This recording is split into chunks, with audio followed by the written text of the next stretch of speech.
and welcome to another episode of the C-Suite Edge. I'm your host, John Light, founder and CEO of Sabretooth Recruiting, and today I'm delighted to have Makenzie Campbell from Slatt Capital joining me because, frankly, Makenzie, I haven't had anyone on to talk about commercial finance for real estate. So thanks so much for joining me today.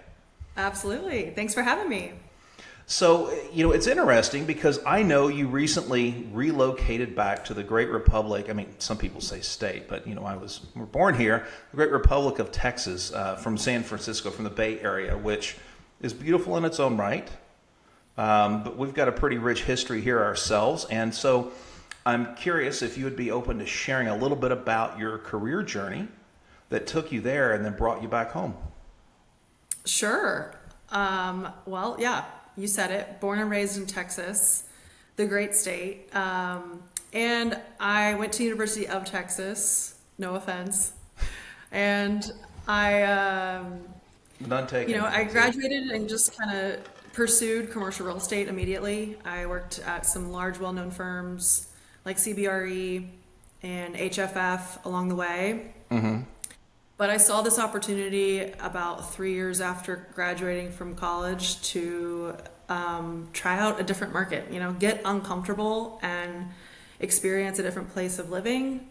So I moved out to San Francisco, sight unseen, and loved it. Lived there for 8 years. I always was very risk, what's the word?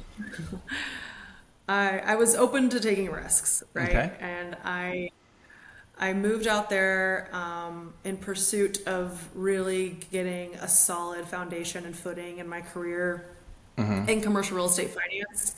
When you think about big cities of financial industries, San Francisco and New York City come to mind.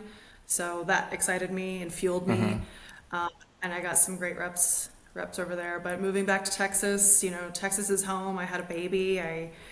My husband had a great opportunity here, and Slatt Capital, the brokerage firm that I'm with, also opened an office in Dallas. So just kind of raised my hand and said, let's go try something new. Yeah, well, fortunately, you landed in a place that has a great food scene. And we could probably sit here and talk about restaurants all day long. Actually, my favorite Canadian place in the U.S. is off Preston Street. So I mean, there's some really cool places. Let me ask you this, because Slatt Capital, they're a brokerage, so obviously they have a lot of different avenues they play in. But I'm curious to get some context, some picture around two things. Number one, the biggest problem you saw for your clients, but number two, who are those clients typically? What do they typically look like? I'm not asking for names, but just kind of to understand, because finance, especially when you're talking about going through a brokerage to finance a large piece of real estate or a business or a construction project or whatever it might be, there are things that are purpose built and there are things that are not, but there's a lot of in between. So maybe if you could talk to us about that biggest problem and then calibrate the context as well, so it's clear, who you tackle this for, because it's not everybody. Yeah, absolutely. So I'll start off. Slatt Capital is a debt advisory brokerage firm out of the West Coast, out of California, and we help owners and developers of commercial real estate properties find the best financing terms, whether it's permanent debt for their properties or bridge debt or construction financing to go ground up. We help them assess and put the right package together to put in front of a variety of lenders on their behalf in order to enable a competitive marketplace amongst those lenders. The types of clients we work with, Slatt is well known as a life insurance correspondent, originator and mortgage banker. So what that means is we are boots on the ground for about 20 different life insurance institutions that issue commercial real estate debt as part of one of their investment vehicles. And so we originate those loans for them, and we assess the borrower's qualifications, we assess the property, cash flows, the location, the market, supply and demand metrics. So we originate those loans for them. And then separately, we can canvas across the open market too for non-life co debt. So banks, credit unions, CMBS, debt funds, private hard money loans. So the types of clients we work with can be mom and pop, owning here and there gas stations or inline retail inline neighborhood centers or Starbucks, standalones, those types of properties, all the way up to large scale multifamily developments, 200 plus units, or large office buildings or suburban office buildings or industrial properties. So that can be, yeah, your average Joe mom and pop that just has a couple property portfolio, or a large family office that has a lot of experience, or a large investment firm. Interesting. Yeah, and That's a wide venue, wide gap, from the top to the bottom or the left to the right, or however you want to look at it. But what's intriguing to me too, a couple of things. Number one, you're investing on behalf of life insurance companies. I know a bit about life insurance companies, and they have an extremely long and usually very conservative point of view of where they put money, because we count on them to take care of people after we're gone, which, Lord willing, we hope is a long way off in the future. right. So I'm curious to know, what are the opportunities like out there, just in general terms, because you do represent a group investing money or putting it out there into commercial real estate finance that by nature should be very cautious. So I'm curious, is that a limiting factor, or do you all have the ability to, go beyond that in such a way, not to take on additional risk, but to balance risk and return for your own company, but also really for the benefit of your borrowers? Yeah, so I think that's the purpose we serve, right? Is like we have access to this proprietary bucket of money, the life insurance groups that we represent. And so we're going to approach a deal first and foremost with like, does this make sense to qualify for Lifeco terms? And Lifeco, you're right, they typically issue long-term notes, 7 to 10-year money. They're going to be more conservative, 60% or less on leverage point. But you will see very attractive pricing, interest rates in the 5 handles, maybe even the 4 handles, depending on. Oh, wow. Yeah, I have seen some 4 handles lately. Heard it here, folks. So they can get really aggressive on pricing. Another benefit to Lifecos is different from banks. Banks like to have your relationship with the bank, your deposits. They want to keep you coming back and keep you happy, but that comes with a lot of covenants in your loan docs, a lot of red tape of audits and measuring property performance and your overall financial performance as a business. And some borrowers don't like that. You're a little too much in my business, Mr. Bank or Mrs. Bank, and I need a little more utility of my cash flow. So that's where Lifecos can really be competitive and provide, just kind of let you run the property. So with that being said, we can approach a deal with Lifeco lenses, but then we can also take that hat off and say, hey, I think you're actually going to be a better fit and happier with an execution that is a debt fund or a CMBS or a credit union. So that's where we can advise and align our interests with the owner and say, we want to find you the best terms because we get paid upon that working out for you. Otherwise, you're going direct to your bank or your go-to relationship lender. They're trying to fit you in their box. So how do you really know you're getting the best deal? Tell me something.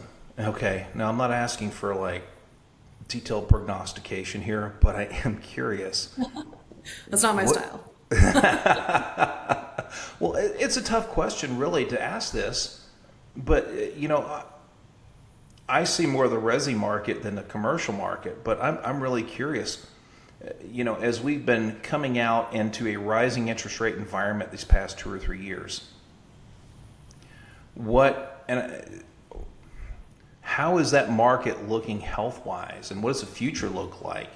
Because I know right now where interest rates they are, the home market in some areas of the country, the brakes have been pumped pretty hard.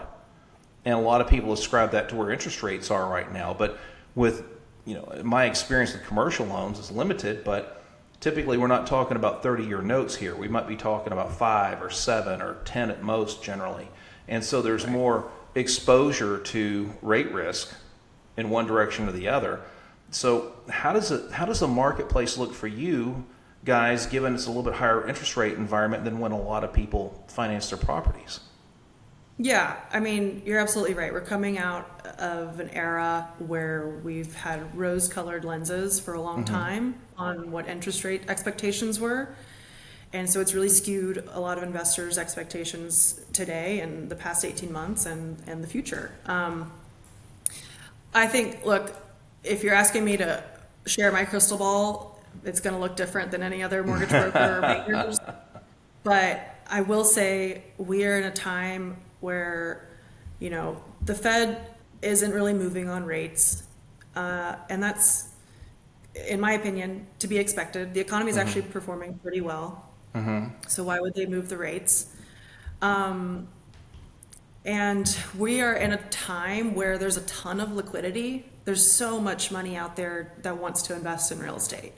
And so that's why it's even more important to package your deal correctly and get it in front of the right lenders so you're not wasting your time or theirs. But at the same time, there's so much money and we're at a point where the spreads are so tight right now. So I would lock in long-term debt at a low fixed rate. 6% rate is a really good rate, comparatively to historic patterns. We are at a really good spot. And the sad part is that commercial real estate is a copycat business. And a lot of it is hearsay and nobody wants to be the first one to move and lose a lot of money.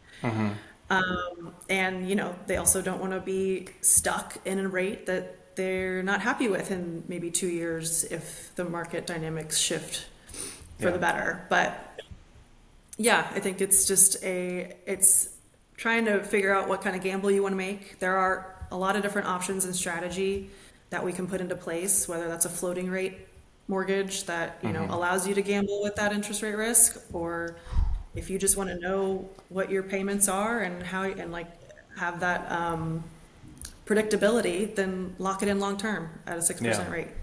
Well, man, those variables, those are a little bit terrifying.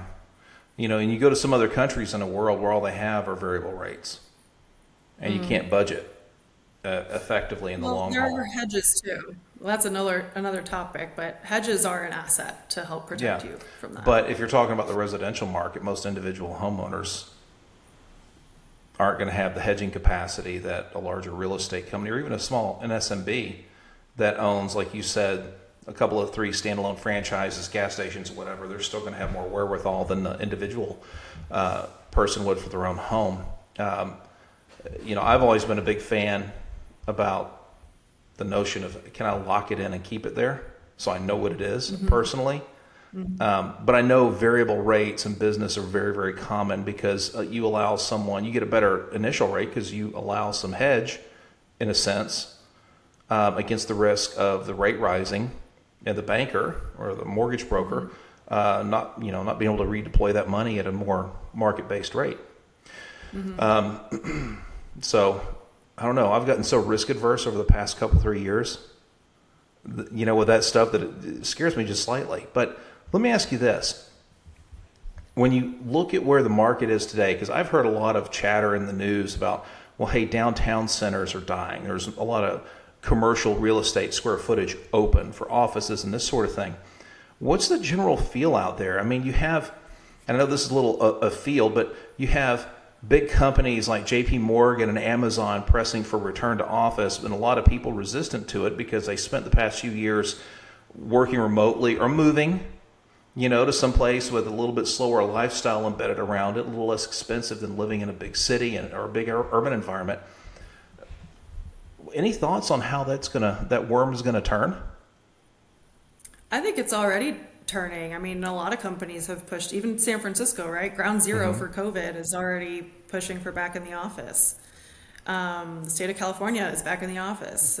But yeah, I mean, office is definitely coming back as a property type and an investment type. And that is because of just, I think, our human nature. Like, connectivity is our human nature. And, you know, people being in person, whether that's part-time or full-time, is how this world is going to continue to go around in a healthy way, right? Economically. That's my opinion. But yeah, I mean, office properties that are well located, that have amenities and good quality, you know, construction materials, those are the ones that are going to be successful. And we're seeing a lot of distressed office, which is a great opportunity for the savvy investors to step in and put the right amount of capital expenditures into it to improve it to get to that level. And they will have a lot of success, in my opinion. Cool. No, I appreciate it. I believe in propinquity, and I think having people, you know, with arm's length, you know, within 30 or 40 feet means a lot. You know, there's reaction time, there's an interaction, things that are very healthy, very useful. But let me throw this one last item out at you, Makenzie. If someone wants to get in touch with you and dive more into the world of commercial real estate finance, what's the best way for them to find you? Yeah, I would love that. You can go to Slatt Capital's website, slatt.com, and look me up on the team. I'm on the Texas team, and you can email me there. My phone number's there as well. Yeah, that'd be great. Okay, and that's Slatt, SLATT.com, right? Yes. Super. Yes, thank you. No worries. Look, I got to backstop myself because I'm like, 1T? What is 3? You know, it can't be 2. Everybody, it is 2. Oh, I better use that one. Yeah, that's what happens when you spend enough time in the headhunting realm. You know, you start talking in circles sometimes because you're trying to figure things out as you go. But I really appreciate you taking the time to explain some stuff to us all, Makenzie. Thanks so much for joining us today on the C-Suite Edge.